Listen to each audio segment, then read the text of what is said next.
नमस्कार विद्यार्थी मित्रांनो, स्वागत आहे तुमचे स्टडी विथ भारती मिस ह्या आपल्या चॅनलवर। मागील लेक्चरमध्ये आपण संतवाणी अ आणि आ या दोन्हीचे डिटेल एक्सप्लेनेशन तसेच क्वेश्चन आन्सर बघितले। ह्या लेक्चरमध्ये आपण इयत्ता 10वी मराठी चॅप्टर 3 शाल रा ग जाधव यांनी हे कथालेखन केलेले आहे। याविषयी आपण व्यवस्थितरित्या माहिती घेऊ। कवी आणि समीक्षक, ललित लेखक, साहित्यजान आणि बहुआयामी समीक्षा वृत्ती यातून त्यांची समीक्षा विकसित झाली। व्यापक आणि वाङ्मयी दृष्टिकोन आणि चिंतनात्मकता ही त्यांच्या समीक्षेची वैशिष्ट्ये आहेत। त्यांच्या समीक्षा विषयक लेखनाची 30हून अधिक पुस्तके आहेत। हे बघा, आपण रीडिंग करता करता एक एक ओळीचा अर्थ समजून घेऊ। तर रा ग जाधव हे एक कवी होते, समीक्षक होते, ललित लेखकही होते आणि साहित्याची त्यांना जाण होती। ते बहुआयामी समीक्षावृत्ती यातून त्यांची समीक्षा विकसित झाली।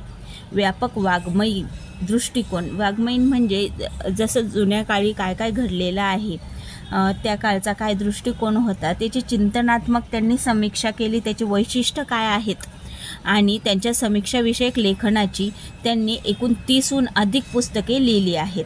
त्यांचे साहित्य व सामाजिक संदर्भ, त्यांचे जे साहित्य आहे आणि जे समाजाविषयी त्यांनी जे संदर्भ लिहून ठेवलेले आहे ते आनंदाचा डोह, निळी पहाट, आधुनिक मराठी कवयित्रीची कविता, साठोत्तरी मराठी कविता व कवी, आगळी वेगळी नाटकं ही समीक्षात्मक पुस्तके त्यांनी काय केलेली, लिहिलेली। त्यांनी लिहिलेल्या पुस्तकांची नावे काय आहे? आनंदाचा डोह, निळी पहाट, आधुनिक मराठी कवयित्रीची कविता, साठोत्तरी मराठी कविता व कवी आणि आगळी वेगळी नाटकं अशी ही एक समीक्षात्मक पुस्तके त्यांनी लिहिलेली आहेत। वियोग ब्रह्म, मावळतीच्या कविता हे कविता संग्रह इत्यादी लेखन प्रसिद्ध आहे। 1970 ते 1990 या काळात ते विश्वकोशाच्या संपादनात सहभागी होते। शालीभोवती असलेल्या लेखकाच्या आठवणी या पाठातून व्यक्त झाल्या आहेत। म्हणजे ह्या पाठाचं नाव काय आहे? शाल। ह्या शालीविषयी त्यांच्या काही आठवणी आहेत, त्या आठवणी त्यांनी या लेक्चरमधून, या पाठातून आपल्याला सांगण्याचा प्रयत्न केला आहे।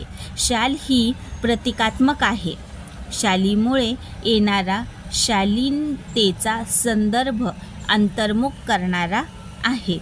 जसं शाल ही काय करते? आपलं रक्षण करत असते, म्हणजे त्यामधून एक शालीनतेचा संदर्भ अंतर्मुख करणारा आहे। पाठातील औदार्याचे उदाहरण हे माणसाची संवेदनशीलता जपणारे आहे। वस्तूच्या संदर्भातील आठवणीचे मोल महत्त्वाचे असते। कोणत्याही निर्जीव वस्तूशी निगडीत असलेले संदर्भ मानवी भावना तरल ठेवतात। वस्तूशी निगडीत कोणतीही आठवण असो अथवा प्रसंग, त्याचे मानवी संदर्भ सर्वार्थाने महत्त्वाचे ठरतात। म्हणजे जसं या पाठात शालीविषयी लेखकाला काय संवेदना आहे आणि त्यांचा संदर्भ देऊन त्यांना काय काय आठवणी ह्या ज्या व्यवस्थित त्यांना असं वाटतंय की ते आपल्या खूप महत्त्वाच्या आहे। म्हणजे एका निर्जीव वस्तू, शाल ही एक निर्जीव वस्तू आहे, त्या निर्जीव वस्तूचा संदर्भ घेऊन यांनी काय केलेलं आहे? रा ग जाधव यांनी शाल ह्या निर्जीव वस्तूचा संदर्भ घेऊन मानवी भावना त्याच्याशी निगडीत केल्या आणि त्याच्यात आठवणी आणि ती प्रसंग आठवून त्यांनी याच्यात सर्व काही माहिती सांगितली आहे। त्यांचे मानवी संदर्भ सर्वार्थाने महत्त्वाचे ठरतात। म्हणजे जरी निर्जीव वस्तू असले तरी मानवाशी त्याला कंपेअर केलं त्यांनी आणि त्यांचा संदर्भ देऊन त्याला कसे महत्त्व आले ते सांगू लागले आहे। चला तर मग आपण पाठाला सुरुवात करण्याआधी मला एक रिक्वेस्ट करायची आहे की जर आपल्या चॅनलवर कोणी नवीन आले असेल तर त्यांनी एकदा सबस्क्राईब करून घ्या, कारण यानंतरचे मी विविध व्हिडिओ जे अपलोड करत असते, क्वेश्चन आन्सर एकानंतर एक जे चॅप्टर्स, ते सर्व तुम्हाला वेळोवेळी मिळून जाईल. सबस्क्राईब करून ऑल बटनावर क्लिक करून ठेवा. लाईक आणि शेअर पण नक्की करा. चला तर मग आपण पाठाला सुरुवात करू. एकदा मी पु ल देशपांडे यांच्याकडे काही एका निमित्ताने गेलो होतो. काम झाल्यावर मी निघण्याच्या बेतात होतो. तेवढ्यात सुनीताबाईंनी मला थांबवले व विचारले, तुम्हाला शाल दिली तर चालेल काय? एकदा मी म्हणजे पु ल देशपांडे, मी म्हणजे कोण? राग जाधव. हे कोणाकडे गेले होते? पु ल देशपांडे. हे पण एक काय लेखकच आहेत. त्यांच्याकडे गेले होते, काही काम असेल, काही एका निमित्ताने गेले होते. तर त्यांचं जे काम झालं, तिथं ते ज्या कामासाठी गेले ते काम झालं आणि ते निघण्याच्या याच्यात होते, बेतात म्हणजे निघण्याच्या परिस्थितीत होते. तेव्हा पु ल देशपांडे यांच्या पत्नी सुनीताबाई यांनी त्यांना काय केलं, थांबवलं आणि विचारलं, तुम्हाला शाल दिली तर चालेल काय? मी एका पायावर हो म्हटले. राग जाधव याय लगेच हो म्हटले.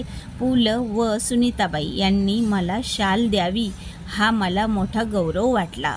आपण नाही का, लग्न कार्य असू किंवा एखादा प्रोग्राम असू तर आपण श्रीफळ आणि शाल ह्या 2 गोष्टी देतो त्यांचं स्वागत करण्यासाठी. तसंच राग जाधव यांना जेव्हा पु ल देशपांडे व सुनीताबाई यांनी शाल दिली आणि तर तो त्यांना एक गौरव वाटला. ती शाल मी माझ्या खोलीतल्या सुटकेसमध्ये ठेवून दिली आणि वापरली मात्र कधीच नाही. ती शाल जेव्हा त्यांनी दिली तो त्यांना एक गौरव वाटला आणि ती घेऊन ते घरी आले आणि त्यांनी आपल्या खोलीतील म्हणजे रूममधल्या त्यांच्या सुटकेसमध्ये ती पेटीमध्ये ती ठेवून दिली आणि ती त्यांनी कधीच वापरली नाही. पुढे वाईला विश्वकोशाचा अध्यक्ष म्हणून मी गेलो.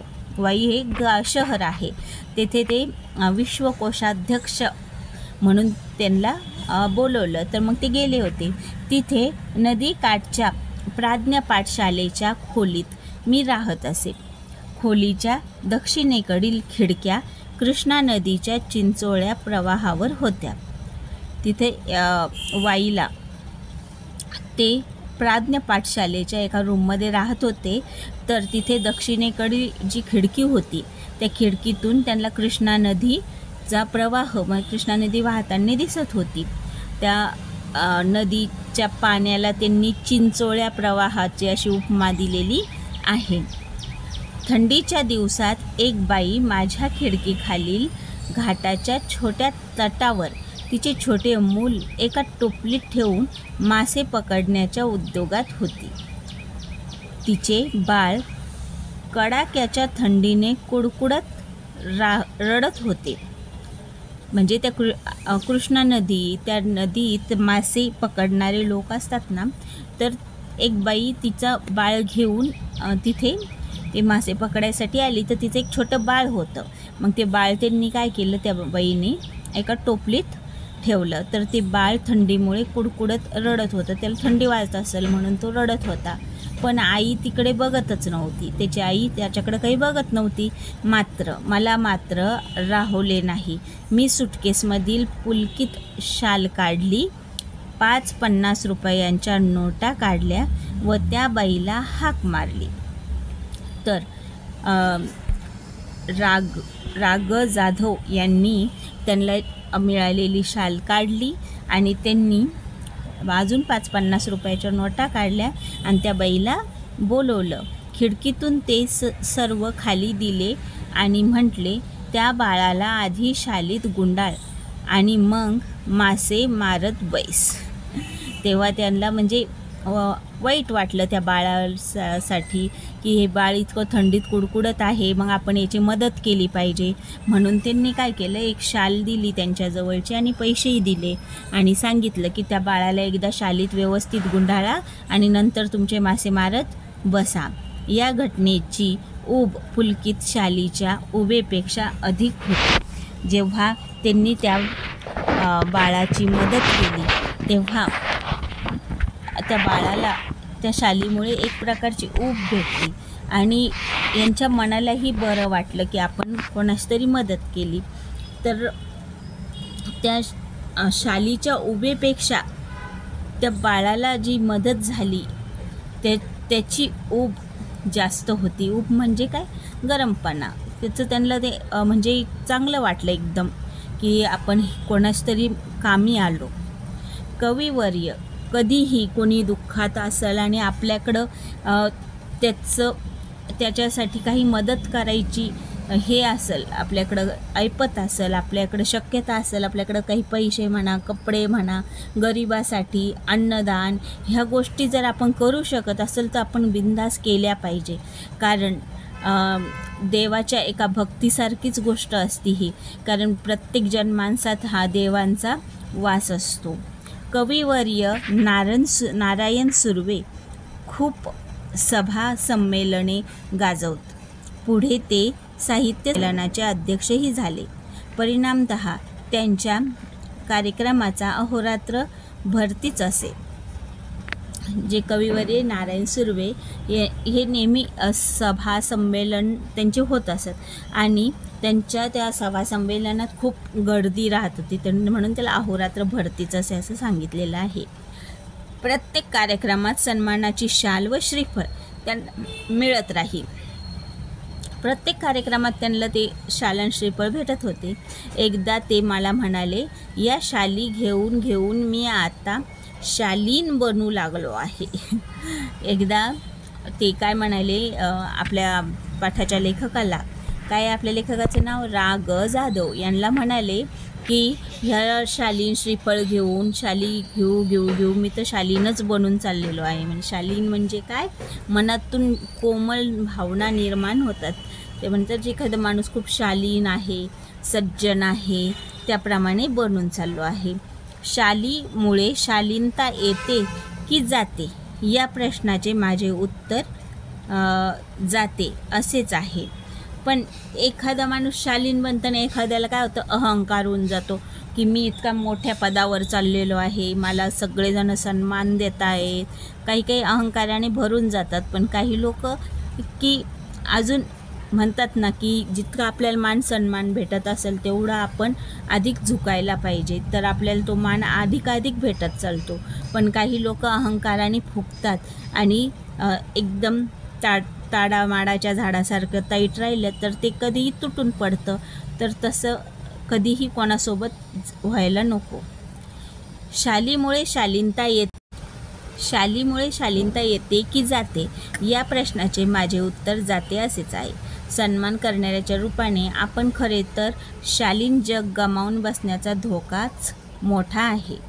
मी 2004 साली मराठी साहित्य संमेलनाचा बिनविरोध अध्यक्ष झालो. म्हणजे लेखक जे 2004 साली मराठी साहित्य संमेलनाचे एक अध्यक्ष झाले. म्हणजे त्यांनी सर्वांनी त्याला निवडून दिलं अध्यक्षपदी. तत्कालीन 1-2 वर्षात माझ्यावर शालींचा वर्षाव झाला आणि एखाद्या शाली जमत गेल्या की माझ्या 8 बाय 6च्या खोलीत त्यांना ठेवणे शक्य नव्हते. एवढ्या शाली जमल्या म्हणे की त्यांच्या छोटीशी खोली होती की त्याच्यात ते ठेवणे शक्यच नव्हते. मग मी सगळ्या शालींचे गोठोडे बांधून ते निकटवर्तीय मित्रांकडे ठेवले व त्या शाली वापरण्याचे वगैरे त्यांना सर्वाधिकार दिले. बिचारा अतिप्रामाणिक त्यांच्याही छोट्या खोलीत त्यांनी ते सांभाळले. हळूहळू मी सगळ्या शाली वाटून टाकल्या गरीब श्रमिकांना. म्हणजे जेव्हा लेखक 2004 साली मराठी साहित्य संमेलनाचे अध्यक्ष झाले तेव्हा मग प्रत्येक कार्यक्रमात कुठेही गेले की त्यांना शाली भेटत असे. तर त्यांच्याकडे भरपूर अशा शाली जमा झाल्या. मग त्यांनी ते ठेवायला जागा नसल्यामुळे त्यांच्या मित्रांना ते दिल्या आणि त्यांनी त्या सांभाळून ठेवल्या. परंतु मग नंतर त्यांनी काय केलं की गरीब आणि श्रमिक लोकांना त्या सगळ्या शाली वाटून टाकल्या. अशा प्रकारे शालींचे त्यांच्या आठवणी होत्या त्या या पाठात सांगितलेल्या आहे. पुढे काय झालं, या सुमारास याच सुमारास मी शनिवार पेठेतील ओंकारेश्वर मंदिराच्या पुलावर बहुधा रोज संध्याकाळी जात असे. तेथील कट्ट्यावर बसणे मला आवडे. एक दिवस काय घडले की कडक थंडीच्या दिवसात एक म्हातारा अशक्त भिक्षेकरी कट्ट्याला लागूनच चिरगुटे टाकून व पांघरून कुडकडत बसल्याचे मी पाहिले. जेव्हा ओंकारेश्वर मंदिराजवळ गेले लेखक तेव्हा त्यांनी पाहिलं की तिथे भिक्षेकरी जे गरीब असतात, भिकारी असतात, ते थंडीमध्ये काहीतरी आपले चिरगुटे म्हणजे फाटके तुटके कपडे घालून पांघरून बसलेले आहेत. मग दुसऱ्याच दिवशी मी 2 शाली घेऊन ओंकारेश्वरच्या कट्ट्यावर आलो. तो म्हातारा होताच. त्याला 2 शाली दिल्या आणि त्याने थरथरत्या हातांनी मला नमस्कार केला. तिथं जो म्हातारा बसलेला होता त्याला लेखकाने शाली दिल्या आणि दिल्यावर त्या म्हाताऱ्याने थरथर करत होते जे हात, त्या थरथरत्या हाताने त्यांना नमस्कार केला. पुढे 4-5 दिवस मला काही कामामुळे संध्याकाळी ओंकारेश्वराला जाण्यास उसंत लाभली नाही. उसंत म्हणजे अवसर नाही भेटला. त्यानंतर मी नेहमीप्रमाणे ये जा करत राहिलो. मग एकदम त्या भिक्षेकरी वृद्धाची आठवण आली. तो नेहमीच्या ठिकाणी नव्हताच. तेथील पुलावर चक्कर मारावी म्हणून मी उठलो व पुलावरून चालू लागलो. पुलाच्या जवळपास मध्यावर तो भिक्षेकरी म्हातारा दिसला. मी लगबगीने त्याच्याकडे गेलो. पाहतो तो काय, तीच चिरगुटे अंगाखाली व अंगावर, तेच कुडकुडणे, तेच दिनवणे जिने. मी म्हटले, बाबा तुम्ही मला ओळखले? त्याने नाकारार्थी मान हलवली. मग मीच म्हटले, बाबा 5-6 दिवसापूर्वी मी तुम्हाला 2 शाली दिल्या होत्या, आठवते? यावर म्हातारा खुल्ला व पुन्हा हात जोडून म्हणाला, हे भल्या माणसा, तू लई मोठा माणसी शाली दिल्या, पण बाबा म्या भिकाऱ्याला शाली कशा शोभतील? त्या शोभेपेक्षा पोटाची आग लई वाईट. मी शाली इकल्या व 2-3 दिवस पोटभर जेवून घेतलं बाबा. आमचं हे असणं बिकट जीनं. तुझं लई उपकार आहेत बाबा. शालीची शोभा आणि ऊब व पोटाची आग आणि उन्हाची ऊब. भुकेल्यास अन्न द्यावे, तहानल्यास पाणी द्यावे आणि हेही जमले नाही तर अभाग्यांना सन्मानाच्या शाली तरी द्याव्यात.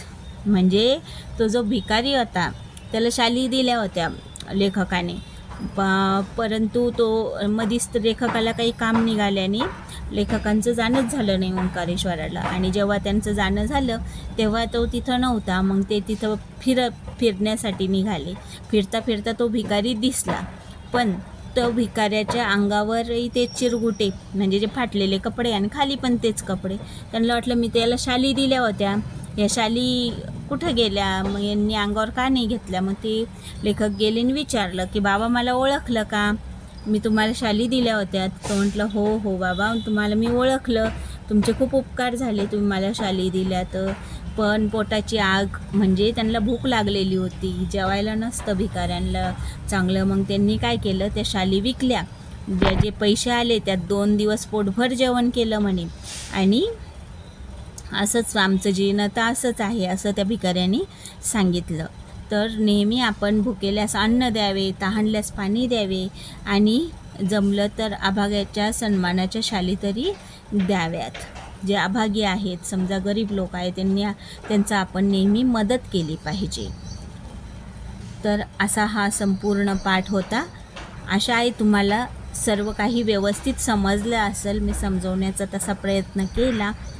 तरीही काही समजलं नसेल तर तुम्ही कमेंटमध्ये प्रश्न विचारू शकतात. आपण उद्या शाल या चॅप्टरचे क्वेश्चन आन्सर घेऊ.